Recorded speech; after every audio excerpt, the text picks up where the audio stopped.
এটা আমরা এসে গেছি রাঙ্গারুন, দার্জিলিং জেলার একটি অন্যতম ভিউ পয়েন্ট, একটি লোকেশন, ডেস্টিনেশন।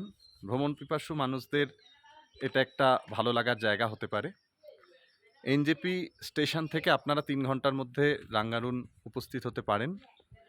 রাঙ্গারুন আসতে আপনাদের দুটো পন্থা আপনারা পথ নিতে পারেন।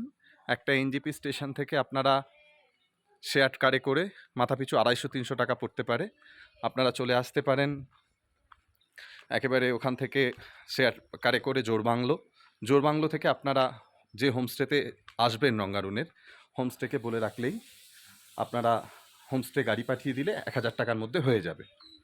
জোরবাংলো থেকে 1000 টাকা, আর এনজেপি স্টেশন থেকে মাথাপিছু ওই আপনার 300 বা 250 টাকা।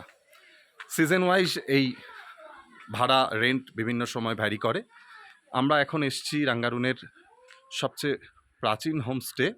এই হোমস্টে হচ্ছে খালিং হোমস্টে। এই খালিং হোমস্টে রাঙ্গারুনে সবচেয়ে পুরনো হোমস্টে।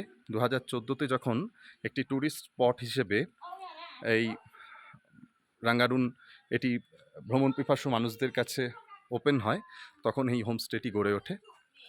এবং খালিং হোমস্টে মোটামুটি আপনি ঘর পেয়ে যাবেন ওই মাথাপিছু 1400, 1300, 1200 টাকা করে, সেটাও সিজন ওয়াইজ ভ্যারি করে। এসে দেখতে পারেন এই হোমস্টেতে। নমস্কার।